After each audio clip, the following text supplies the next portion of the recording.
Although it's called the Endless Mountains region, for many living in Susquehanna County, shale gas drilling has altered that view.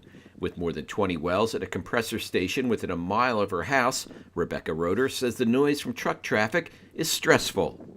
I had at 6:30 in the morning dump trucks going up my hill, with Jake brakes, loud Jake brakes, going down the hill. It started at 6:30 in the morning and it didn't stop until like 7:30 at night, and that was nonstop.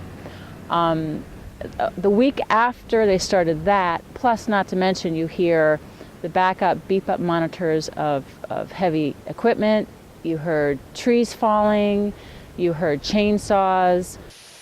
Around the same time, they flared the wells on the well's cabot pad, which is just beyond this ridge. So I had the sound of the flare, and I had the truck traffic and the Jake brakes. Have you ever heard Jake brakes? They're really loud. It's like boom.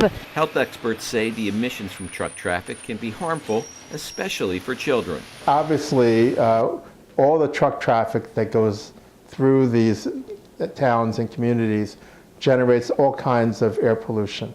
And these kids are breathing in this particulate matter. Kids who might already have asthma, that's enough to trigger their asthma exacerbations. A lot of these kids smell the odors from the diesel fumes and so on and become sick themselves. Roeder believes emissions from the flaring process conducted at well sites has affected her health. Well, when they flared at the well's cabot pad, I got a sinus infection.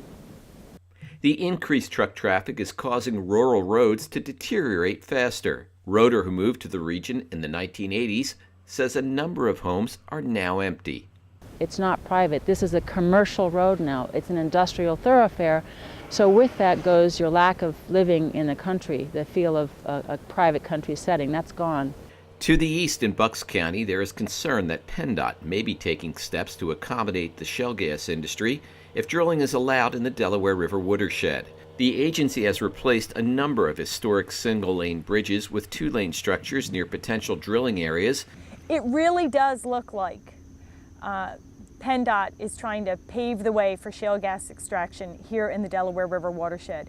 We are seeing them time and time again replace beautiful, small, delicate, important historic bridges in local communities and expanding them well beyond their rational size and use for that particular community. The only conclusion we can draw from what we are seeing happening, particularly in Bucks County and communities like that, is that PennDOT really is preparing to bring the trucks into the Delaware River watershed. The bridges are also located on roads that provide access to large water supplies needed in the fracking process. PennDOT's claims that it's just trying to provide for public safety for the motoring public are disingenuous at best. They're creating oversized bridges attached to little local roads, which will necessarily force in the future the expansion of those little local roads in a way that dramatically alters, irreparably alters those roads and the quality of those beautiful communities through which they travel. One cannot look at the facts on the ground of what PennDOT is doing and not believe that they are trying to create the infrastructure necessary to support future gas drilling trucks here in the Delaware River Basin. Last year, the New York Times reported that over the past decade, more than 300 oil and gas workers were killed in highway crashes, the largest cause of fatalities in the industry. The truck traffic is a threat to public health, not only with its air pollution, but with the volume and the poor quality of the driving that's happening. You're really creating a safety hazard for the local community.